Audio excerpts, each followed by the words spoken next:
Hi, I'm Katie Uhlmann reporting for Katie Chats in downtown Toronto. I'm here with filmmaker Mathieu Denis. How does it feel to have your feature film, Corbo, here at Tiff? It feels great, actually. I had this fear before I arrived in the festival, since the film touches on some local subjects. I had this fear that maybe nobody would be interested in it, and that the screenings would be filled with me and like the few actors that are here. But it turned out that it's not the case. I think the film seems to be crossing over to a wide audience. The screenings have been sold out, and there seems to be like a mini buzz around the film, and there's this discussion, around the themes of the film that's going on. So it's been very very good. Yeah. And what made you to decide to focus on what happened before the FLQ crisis with this young group of kids, really? Yeah, I thought Jean Corbo's story was interesting because there are aspects of his story that I think are still relatable today, and that make the story contemporary. And one of these aspects is I thought it was I come from a generation of cynicism, of lack of political interest. And I thought there was something striking about the fact that these very young kids, as you said, Jean Corbo was 16. I thought that the fact that these people were so committed, had this energy, this optimism, and this profound conviction that they would be able to change the world in which they were living.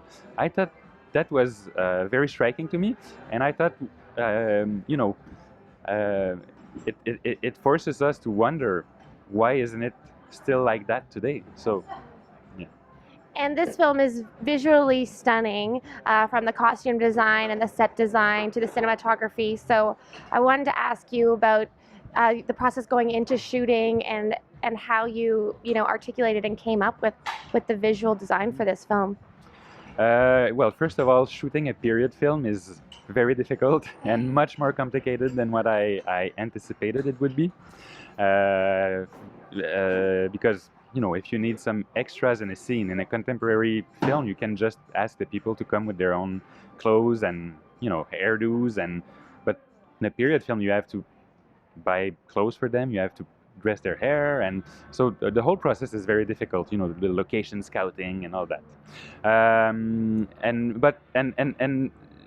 an aspect that that's almost a cliche of 60s, films that are happening in the 60s, is that often people will shoot these films in some kind of a like guerrilla documentary style with grainy images and shaky cameras, and I thought this story, that even though it's taking place in the 60s, I didn't feel there was this this febrility in it. I thought it would be interesting to have a much slower approach to it. I think there's a slow pace. The images are composed. You have these slow camera movements, and I thought this was a way to accompany Jean, toward his very dramatic destiny. So. And Jean is a young French-Canadian boy, but he comes from an Italian family that's very Canadian, that they immigrated. So tell me a little bit about that storyline and sort of seeing the different viewpoints from his different family members and what you found interesting about that. Mm-hmm. I think that's another aspect of the film that makes it contemporary, in my mind. So Jean came from a mixed background. His father was Italian, as you said. His mother was French speaking, and because of that, Jean was an outsider in both communities. On the Italian side, he was not part of the gang because he spoke French at home, and so his Italian was not perfect, and so he was obviously not 100% Italian. And on the French-speaking side, he was also an outsider because he was half Italian, and in these days it was not necessarily viewed in a good way to be of Italian descent. There was this kind of almost racist view towards immigration in Quebec. So I think it was very hard for him to find a way to fit in, and he was at an age where you're, you know, at 16 years old, you're constructing your own identity, and I think his path through the film is his way to try to, you know, find his voice, to try to understand who he is, and the reason why I think this is pertinent in today's world is in the context of Quebec. You know, after years of you know, of a national affirmation struggle, after 2 referendums, there's a very clear identity crisis in Quebec where people don't really know anymore what or who they are, and which is, I think, causing some kind of a, you know, a great deal of suffering. And I also think on a more international basis, I think this is also interesting in the fact that, you know, in a constantly evolving world which is becoming more and more globalized and more uniform, well, where do these ideas of national identity stand? I mean, are they still relevant?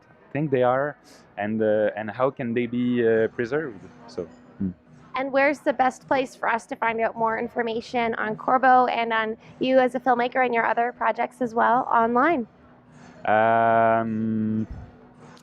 Tiff.net? Tiff.net would be a great place to start. Perfect. Well, thank you so much. Congratulations, and have an amazing time at the festival. Thank you so much. Thank you. Merci beaucoup. I'm Katie Uhlmann reporting for Katie Chats in downtown Toronto.